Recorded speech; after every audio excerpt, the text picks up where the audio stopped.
Hello, everybody.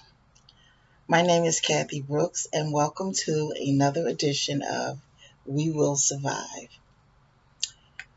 I am a mother, a psychologist, a professor, and as always, when I come to you in this forum, I come as a fellow citizen of the United States of America who is proud to be an American, but who also sees that we have some improvements to make. Specifically, the quality of life in the Black community. Normally, when I come to you and I'm telling you some of the things that I see that I believe are wrong. Um, and it could be bleak for some people because I'm pointing out, and I haven't gotten to the point of the solutions. Although I do believe that there are some solutions, I haven't gotten to that part um, in the vlog. So it might be a little negative. So I thought I'd treat us all to a little positivity today. I am going to once again um, point out some things, but the things that I point out today are things that we can actually change today, right? So when I walk away, meaning when I turn off the computer, um, I'm going to be smiling, not only on the outside, but on the inside, because I'll know that this is not a bleak topic, right? This is something that we actually can do something about readily. We don't need other people to help us with it. We don't need to reach out to the community to do it. It's something that we can do, each of us, for ourselves. And I'm so happy about it. I'm so happy about it. So, um, without further ado, I will start talking about um, some of the things that I want to talk to you about today. Okay, I want to talk to you about health in the black community. In the black community, I'm sorry. African Americans are living longer today than any other time in history. The death rate for African Americans has declined about 25% over the last 17 years, primarily for those who are age 65 and older. That's a great thing.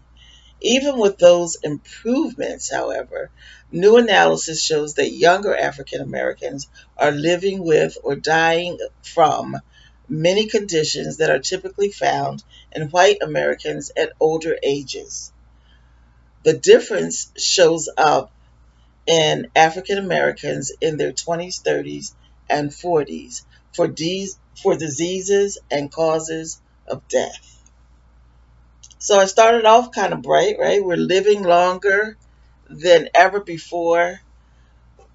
And so at some point it was the elders who were not able to bend and not willing to change their diets or do anything like that. But now it is our young people. It's the 20s, 30s, and even 40s who are getting sick and either staying sick or dying. And so I think this is something that we can turn around. Yes. And so we're going to talk about that today. And so I knew that this was true. And I also knew that there are several diseases that have kind of stood the test of time in the black community, right? And I'd like to see that diminish a lot. And so I want to talk to you about some of the diseases, some of the symptoms, because not everybody knows all of the symptoms. It may be some things that you've been living with, didn't know that it was serious, and now you can do something about it. Um, Also, I want to talk to you about the causes of some of the diseases, because if we know what caused it, then we can reverse it. And for the most part, we can do this. All right, so diseases of the heart, which is plaque builds up that thickens and stiffens in our artery walls. It also can inhibit blood flow through the arteries to our organs and our tissues. Heart attack, that's what that is. It's a heart attack. We know what a heart attack looks like, right? You feel pain.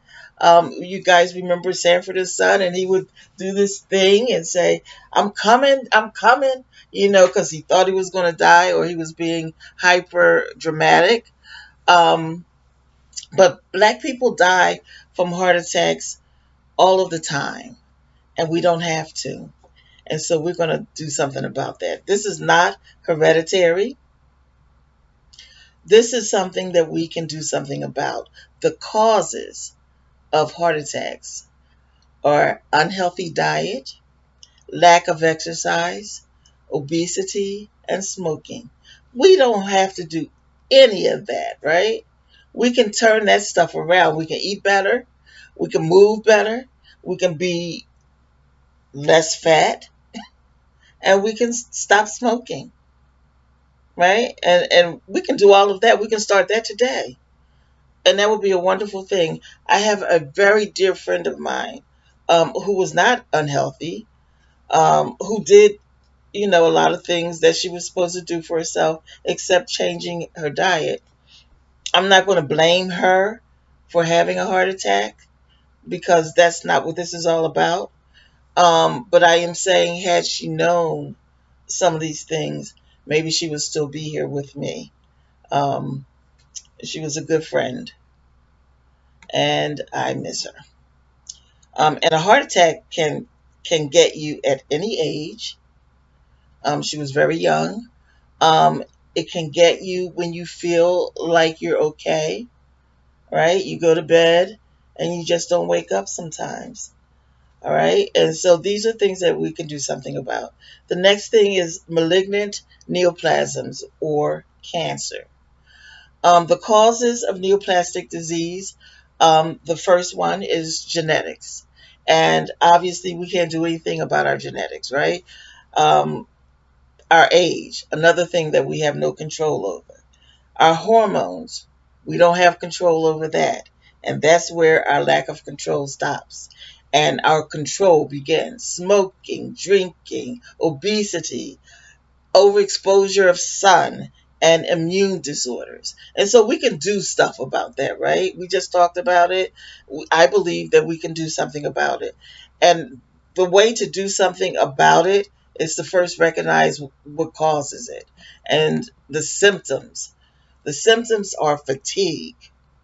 And I know that a lot of people feel tired, and some fatigue is normal, right? If you get up in the morning and you're busy and you're moving and you're doing a lot of things, it makes sense that you're tired during it, and you go to bed and you're supposed to revitalize.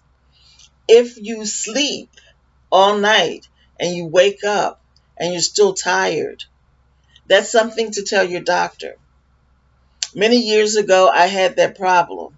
I went to my doctor and he listened to me, right? He sent me for some tests and found out I wasn't having a heart attack at the time, but I did have some other ailments that he listened. Had he not listened, I would not have gotten help for it, and who knows where I would be today. So just pay attention to your body. Your body is constantly talking to you, telling you, when it feels good and telling you when it doesn't. Listen to it and go to your medical professional, right? Okay, so a lump or an area of thickening that can be felt under the skin, okay? Weight changes, including unattended weight loss or weight gain, okay? So don't say to yourself, oh, I seem to be losing weight. You look in the mirror and you say, oh, I look good. That may be true, but if you are not dieting and it's unintentional, that should be a bell. Okay? Ding, ding, ding, call the doctor. Okay, skin changes such as yellowing, darkening, or redness in the skin, sores that will not heal, or changes in existing molds. Pay attention. This is skin cancer. Black people get skin cancer. Don't be ignorant. Pay attention. Changes in your bowel or your bladder habits. It's important. And let me just say, we're supposed to move our bowels daily.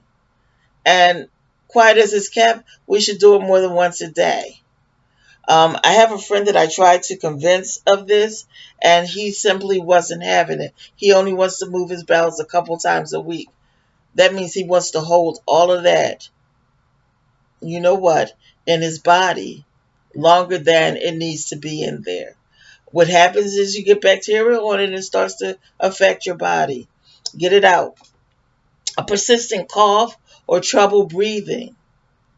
It's important. Pay attention. Don't say, oh, that's my allergies. Don't diagnose yourself unless you went to medical school. Okay? Call your doctor. Now, the next thing is accidents, and we have no control over accidents. Accidents, by definition, are things that were not intended to happen, right? I had an accident a couple of weeks ago. I'm driving in a parking lot. Somebody wasn't paying attention and backed into me as I was, backed out of a parking space into my side of my car. Thank God it wasn't a bad accident. But you don't have any control over that, right? You can control yourself, right? So we can do stuff like make sure you put your seatbelt on, make sure you don't text and drive. Don't be busy in a car. There are people who, are putting on makeup and they're doing a lot while they're supposed to be watching the road. There was a woman in Philadelphia a few years ago who had the audacity to be driving with her feet. She was not handicapped. She was driving with her feet. She was busy with her hands because she was like texting and stuff like that. So there was all kinds of wrong in that car. Someone saw her and decided to follow her and to call the authorities. And thank God they did. And then the woman entered on into the highway. Can you imagine? With her feet. You can see all kinds of wrong in that scenario. First of all, I don't even know. How can you drive with your feet? So you can control that, right? I heard some people saying this week that they drive with their knees. And the guy was saying, yeah, sometimes I drive with my knees, and he was saying to his friend, yeah, you taught me how to drive with my knees. And I remember when I was growing up, my brother, he would tease me when he was driving, and he would drive with his knees. And it was only my naivety um, that I didn't, get out of the car the first time and never get back in the car the next time. But I, continued to ride with him while he drove with his knees, and I would be petrified, but not petrified enough not to be in the car, right?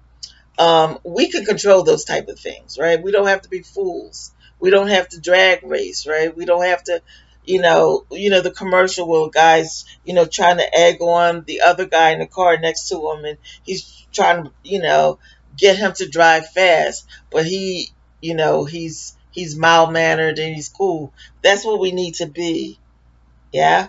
In the house is where most people have their accidents. I myself have fallen many times in the bathroom, and it's just the grace of God, coupled with the fact that I don't keep my home cluttered. If you keep your home cluttered, you can fall and hit your head on any of those objects that you have around. You can slip on the floor. The bathroom is the main place for that because it's usually wet. If you are prone to fall, then make sure you have, if you want to put a bath mat, make sure it has the skin protector so that it doesn't move around when you're walking on it or drying your feet on it or whatever it is you're doing with it. Be careful. is my point. Some of us live alone. If you live alone and you have an accident like that in the bathroom or something, people will not know. So, if someone would know, they could get you to a doctor. But if nobody knows, it could lead to a fatality. I'm not trying to be over dramatic or anything like that, but I'm just saying what is true is that the most accidents that people have are in the bathroom. Make sure you pay attention to, your stove. If you're cooking, don't fall asleep. Um, Many people have fallen asleep while they're cooking and waking up, and the house is full of smoke and things like that. And they tell people, and they're laughing, and there's not a thing funny about it. Stop doing it. If you are so sleepy that you feel that if you sit down, you'll fall asleep, then stand up while you're cooking. Yeah. I mean, I cook standing up sometimes when I'm sick and I really want to sit down. But if I think I'm so tired that I won't get back up, then I stand up. Trying to prevent that which is not intended to happen. Yeah. So be careful.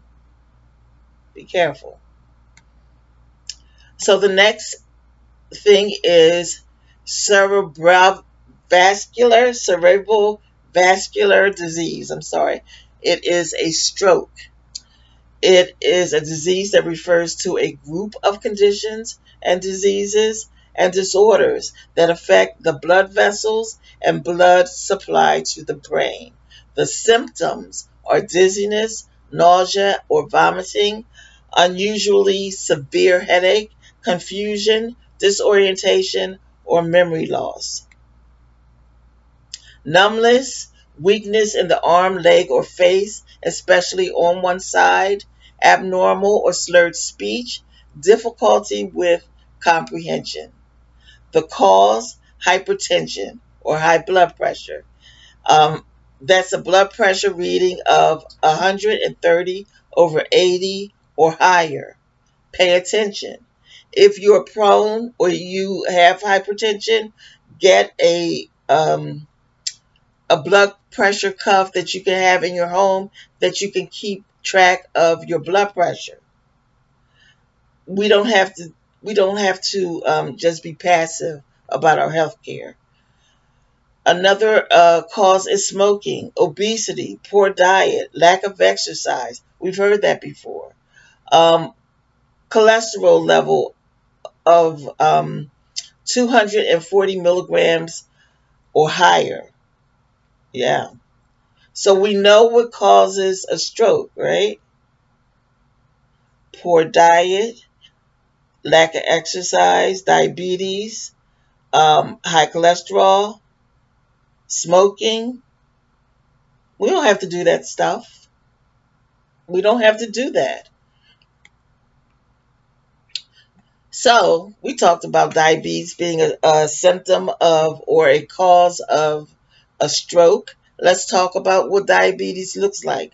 The cause of diabetes is excessive urination, often at night, very thirsty, loss of weight without trying.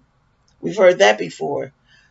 Very hungry, blurred vision, numb or tingling at the hands or the feet, feeling very tired, or having very dry skin.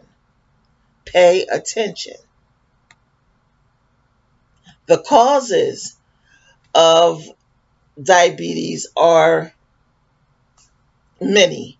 There are three types of diabetes that I'm going to talk about. Type 1 is genetic. The immune system mistakenly attacks and destroys insulin producing cells in the pancreas. That's type 1. Now, you may get type 1 diabetes, but that doesn't mean it has to go out of control. You still change your lifestyle, right?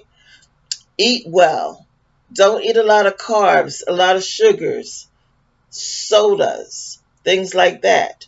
Pay attention to what your doctor is telling you because they're trying to extend your life. right? Diabetes can be horrible. I actually had well, I don't know how to say what these people were to me. They were friends. I was friends with the mother, the daughter, and one of the sons. Um, they all died from diabetes, but before they died, there were amputations, eyes, limbs, amputations, and then the youngest brother died. Um, all of this happened this year. The two brothers died this year. Um, didn't have to be, is all I'm saying. Type 2 diabetes is caused by genetics. Also, environmental factors like obesity, lifestyle factors, which again is a diet. Gestational diabetes is caused by hormonal changes during pregnancy. The placenta produces hormones that make the woman's cells less sensitive to the effects of insulin.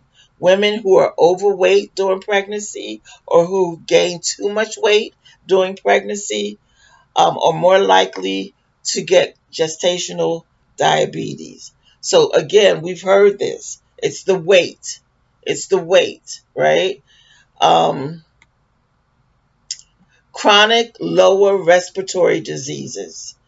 That includes chronic obstructive pulmonary disease or COPD, emphysema, and chronic bronchitis, as well as asthma, pulmonary hypertension, and occupational lung diseases. The conditions are most common among smokers, but everyone is actually at risk. I was working in a hospital many years ago, and a woman was diagnosed with lung cancer, and she was a heavy smoker, and she was a patient at this time. And what she did after her diagnosis blew my mind. She went into the smoking room. It's a psych hospital, so they have a smoking room. And she went into the smoking room, and I mean, she smoked her head off. Um, so she didn't even think that it was a possibility of her um, beating cancer. Like she didn't even try. And it just broke my heart. Some of the symptoms of these respiratory ailments are shortness of breath, wheezing, increased mucus, chronic cough, racing heartbeat, and or fatigue. So these symptoms we're hearing over and over again. The causes are exposure to tobacco smoke.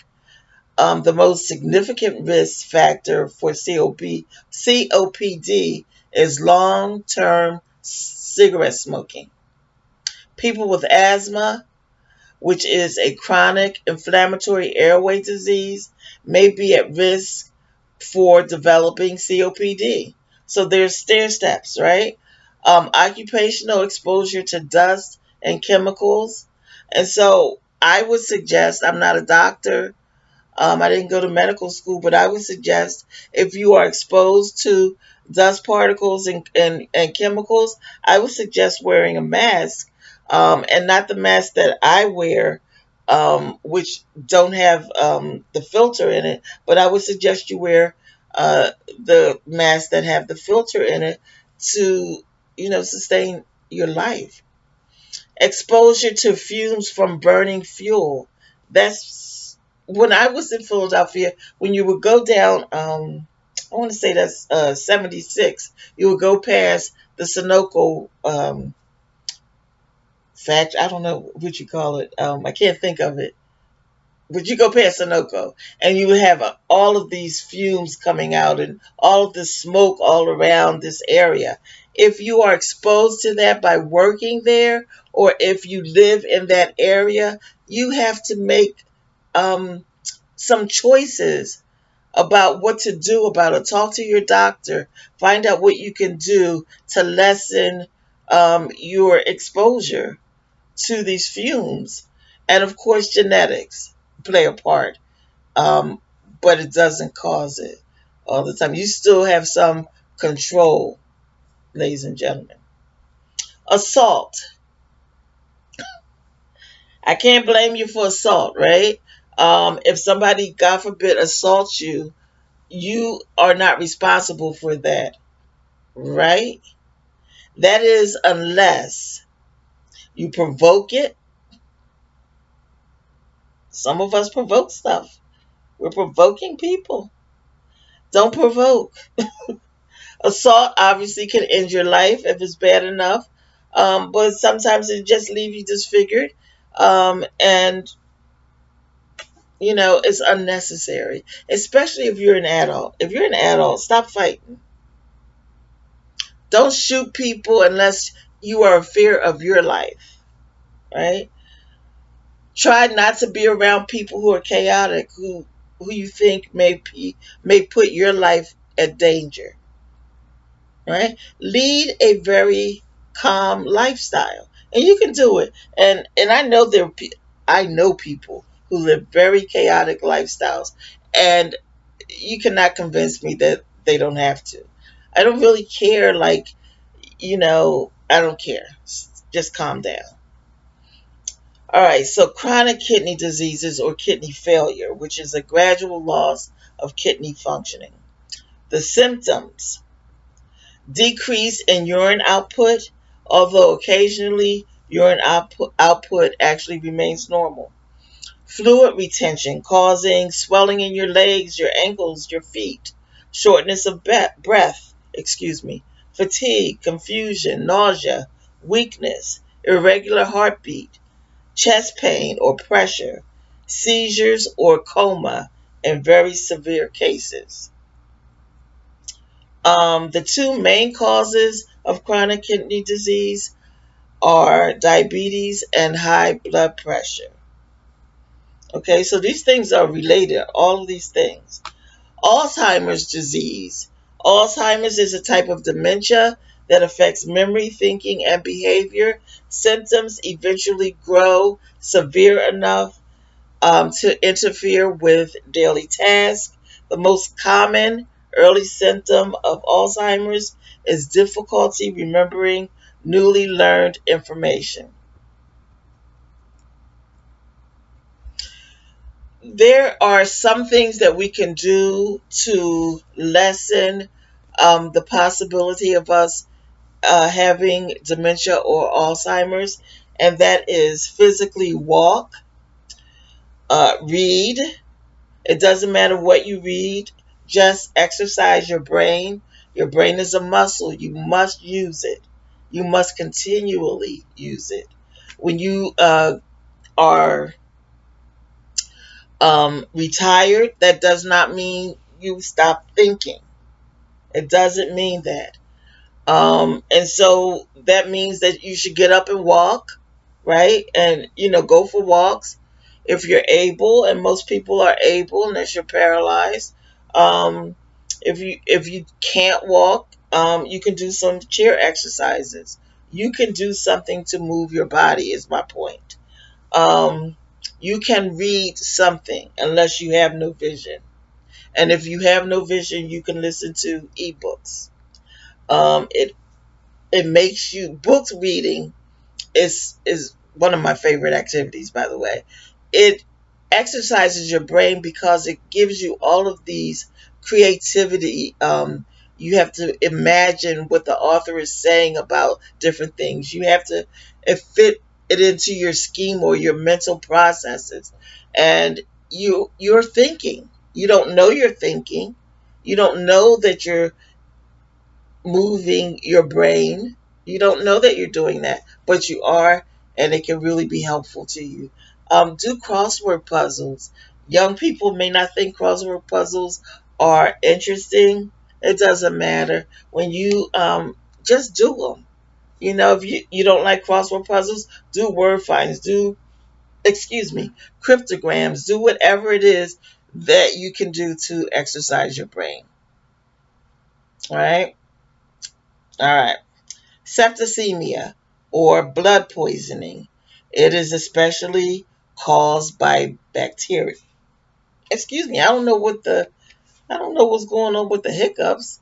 All right, the symptoms of septicemia are fever and chills, very low blood body temperature, peeing less than usual, fast heartbeat, nausea and vomiting, diarrhea, fatigue and weakness, and blotchy or discolored skin.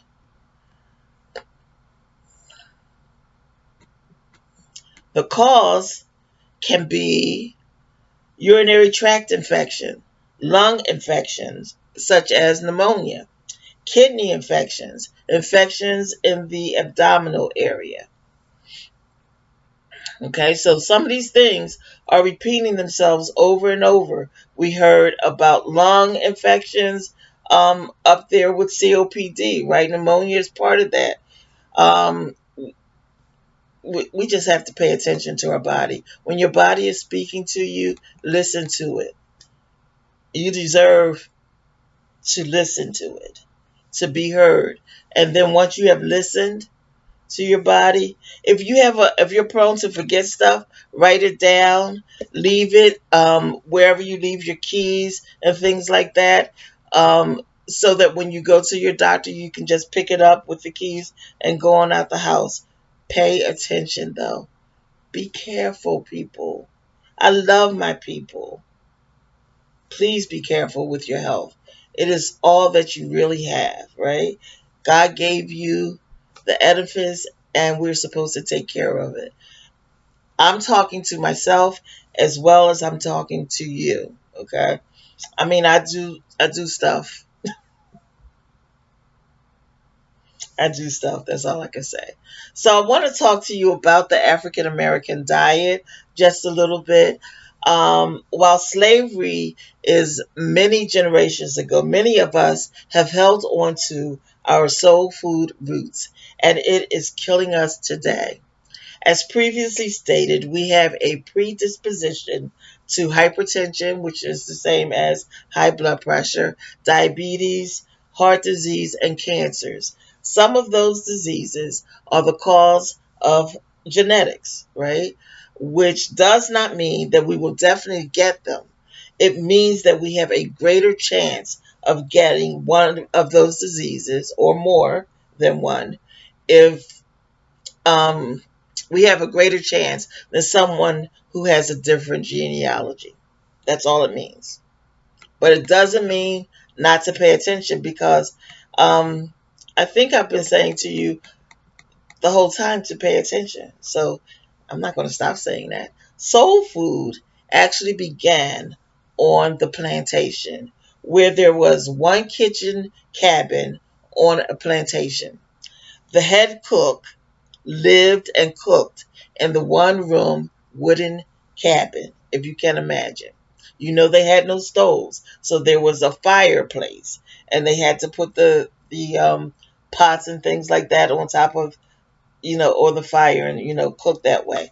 They did not have refrigerations, which I know you already know, but I'm just going to say they didn't have refrigeration, so there was probably some spoilage there also. The family in the big house got their meals, and their meals, depending on their wealth, were lavish. They were good meals. They were well balanced meals. The enslaved got their meals like dumb animals, which means they would have a piece of bread here, a scrap of meat here, a cup of milk at one time, and some potatoes at another.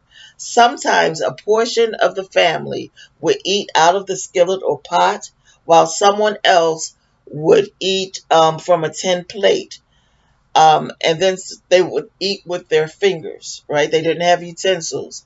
This is information derived from Booker T. Washington. His mother was a cook, and he lived in the kitchen cabin with his mother. He ate cornbread and pork for breakfast. He sometimes stole his lunch from the lunch that he would feed to the pigs and the cows, which was boiled corn. Had he not eaten the food that was prepared for the animals, he would not have had lunch. As his mother was the cook, she often stole some food for her family from the food that she cooked for the master's family. Washington also found himself stealing cakes and things from the big house. So they were hungry and they were stealing food. And this is the origin. Please forgive me with the stuttering. The origin of the idea that black people are thieves was often them stealing stuff to eat. They were hungry. They didn't have food.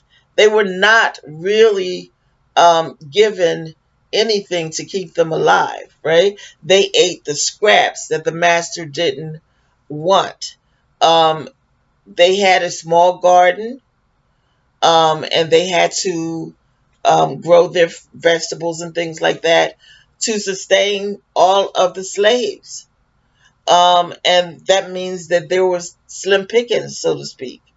They also ate some of the pig, the part that the master's family did not want, or some of the scraps left after butchering the pig and feeding the meat to the master. The cows, they had again remnants of that. They ate wild species such as possums and raccoons, snapping turtles, deer, squirrel, duck, and rabbit. Um, that was the principal component of slaves' meat diets. They also were recorded as eating fish that they went and caught. And then they also had a little bit of walnuts, grapes, blackberries, and hickory. So their diet was scant, especially compared to the diet that we have today. They have brought over from Africa rice, okra, tanya, black eyed peas, and kidney and lima beans to America. So they grew those vegetables in the slave garden as well and added them to their diet when they were available. They tried to oh, what's the word? They pickled some stuff. They canned some stuff that grew in one season but would not be available to the next season so that they could have some food going forward. So they had to think about this. Um, Once slavery was actually abolished, the diet didn't really change. The lifestyle for those who remained on plantations did not really change, with the exception of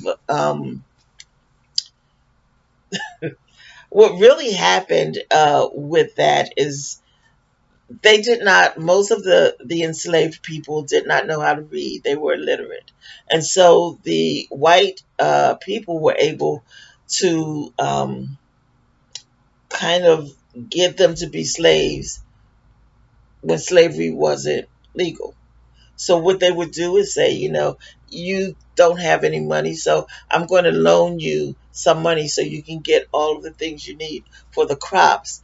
And then once they are picked and sold, I will get my money off the top, and then whatever is left is for you. And obviously that's just a cycle that continued because they never really got any money in their hands. So they continued also to eat the same way as they did when they were enslaved. They had very little money to purchase any food items. They kept pigs and chickens and they fished, and they continued to have that little garden. Um, the lucky things for some of them, there weren't as many people to share the vegetables that were grown in the garden. And they ate things that nobody else wanted. They ate stuff. I'm sorry, like souse meat. And for you who do not know what souse meat is, it is the scrapings of the pig meat that nobody else wanted, all put together. Seasonings are added, and then it is gelled into a like a loaf that you can cut a slice of it. They ate hog maw. Um, they ate pig feet, pig ears, pigtails, the things nobody else wanted in the pig. They ate chitterlings, which are the pig intestines. They ate chicken feet, chicken backs.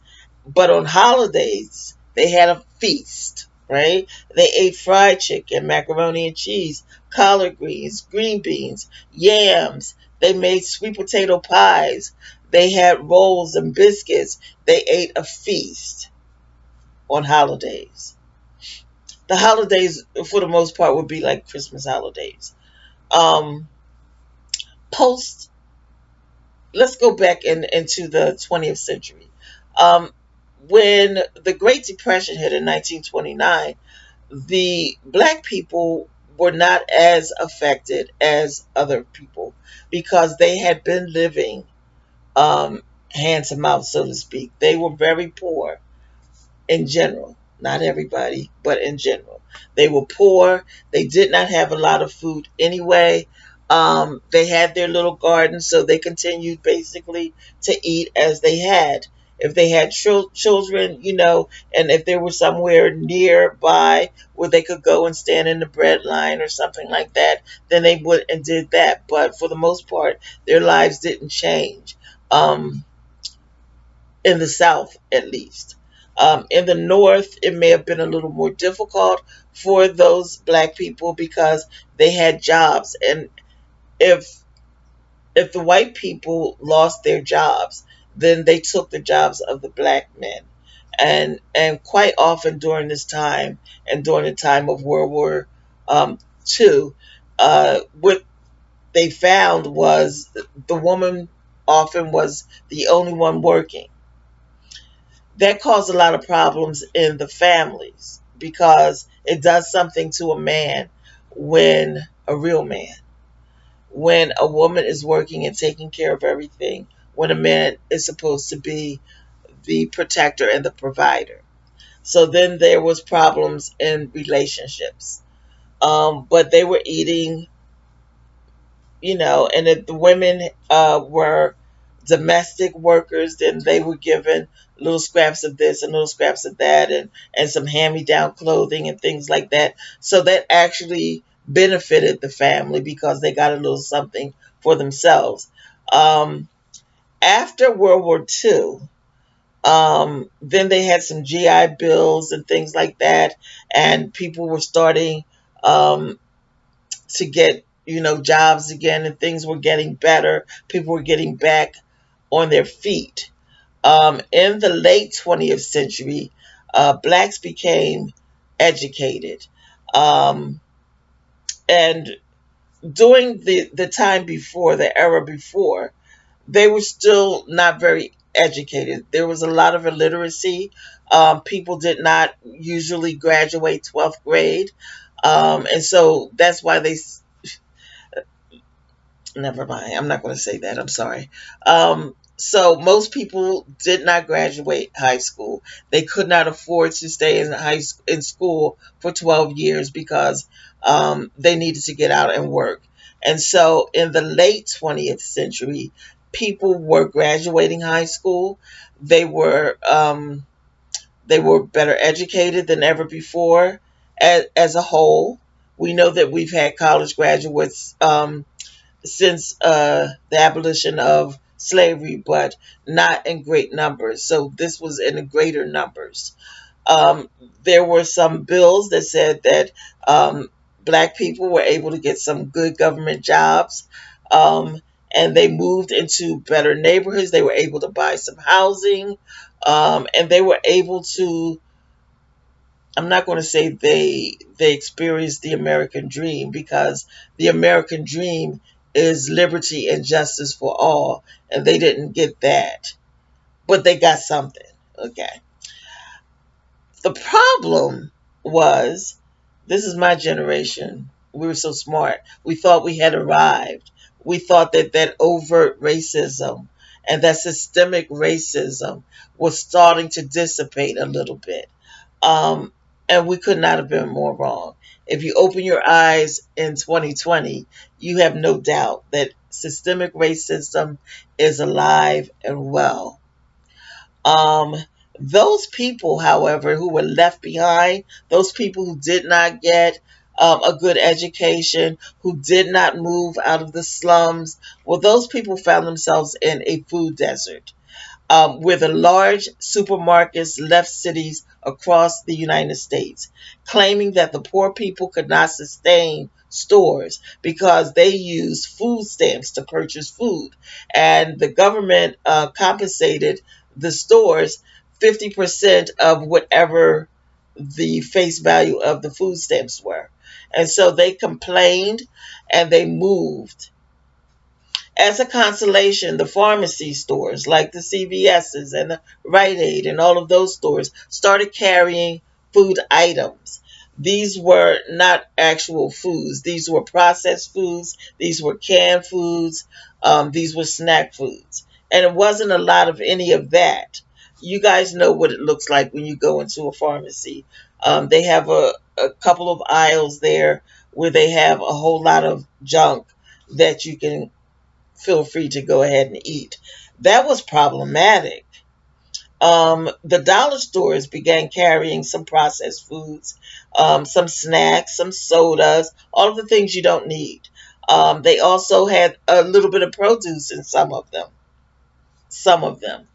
I was actually the age I am today when I saw a dollar store with produce, although I had heard about them a few years ago. So they had some produce, but not, a great amount and a great variety. But they had some produce, and some produce is better than no produce. So if you wanted a healthier diet, you had to either have a car or know someone who had a car who could help you by driving to the suburbs to buy some food in a supermarket that is not near you, right? It's not meant for you, but here you are anyway, out there getting good food. Um, those who lived in the suburbs were still wanting to maintain that soul food diet, right?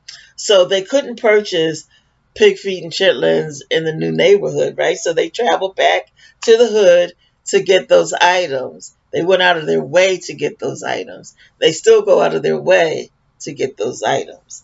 A lot of people believe that the consumption of this diet is based in ignorance.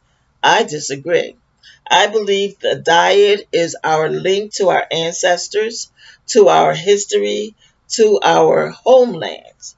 Our history was stolen from us. Our links are gone. Our language and customs have long faded away. What we have left is a diet, but that diet is killing us.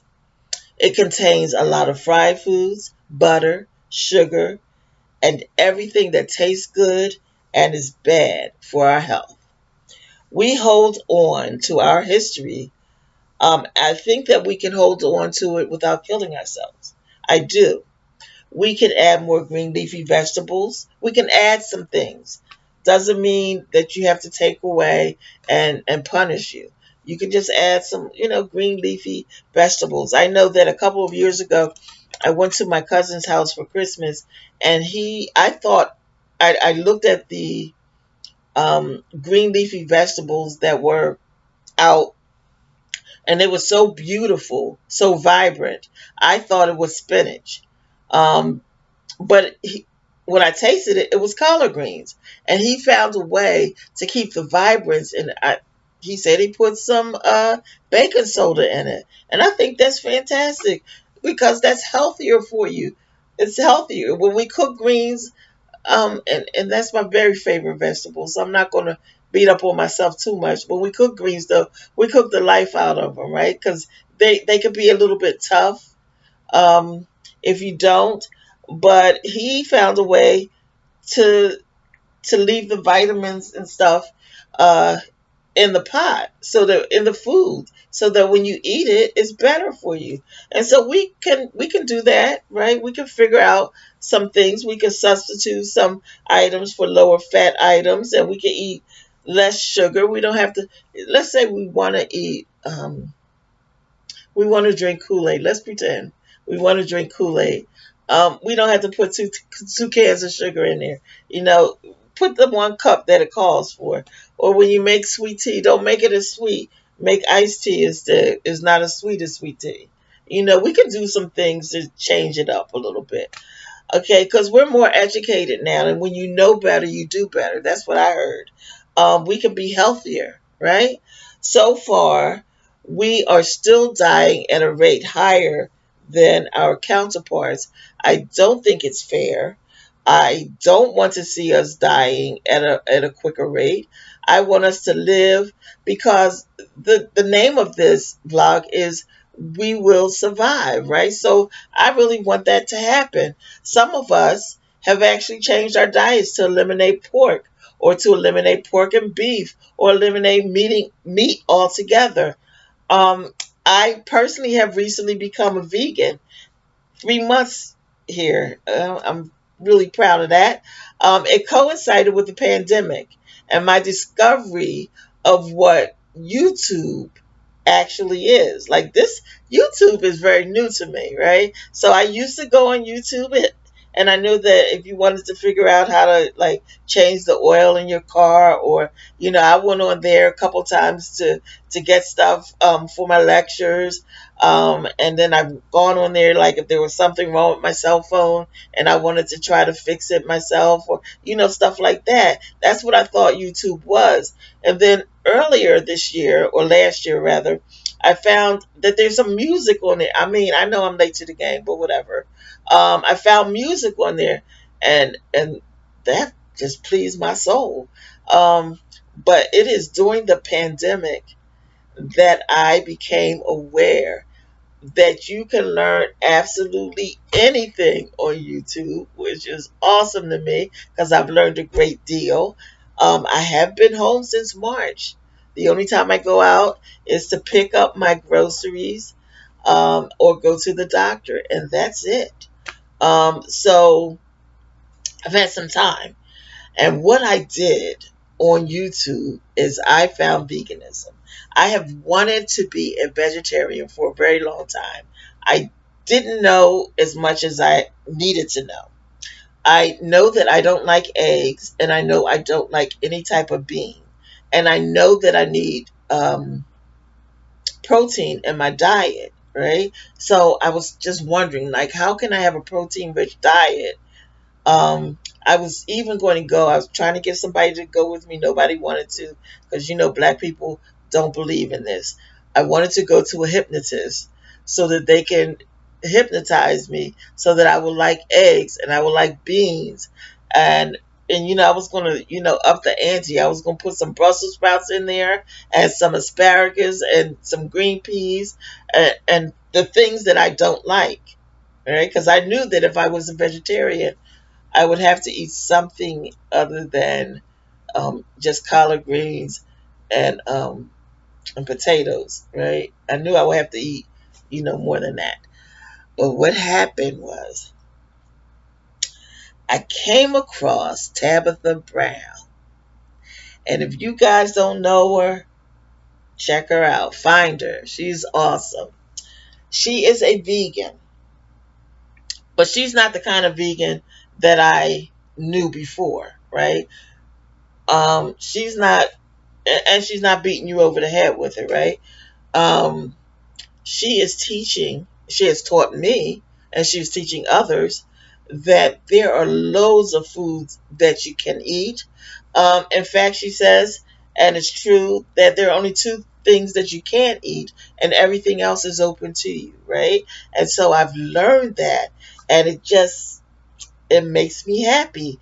I've also learned that there are some recipes for plant based meat like products that will help you. If you have a craving for meat, you don't have to, cheat. Because I actually came into this thinking I was going to cheat on the weekend. And then I found myself not needing to cheat because I've been so satisfied. And so there are things that you can do. I didn't know there were so many different varieties of mushrooms, and they have mushrooms that you know taste like crab. They have mushrooms that taste like lobster. I have made actually um, mushrooms like fried chicken. And so, listen, the my favorite meal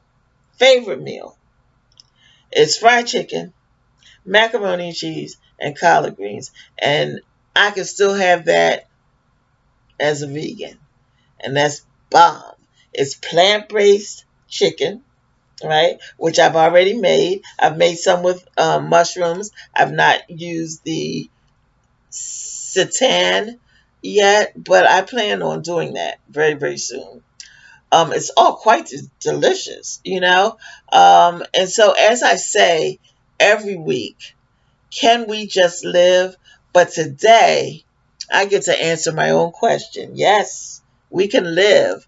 We can continue what we know of our history and our customs while revamping our diets to sustain a healthy lifestyle, lengthening our lifespan. And yes, ladies and gentlemen, we can live. I thank you so much for joining me today. I had so much fun learning some things and coming out on the positive side of things.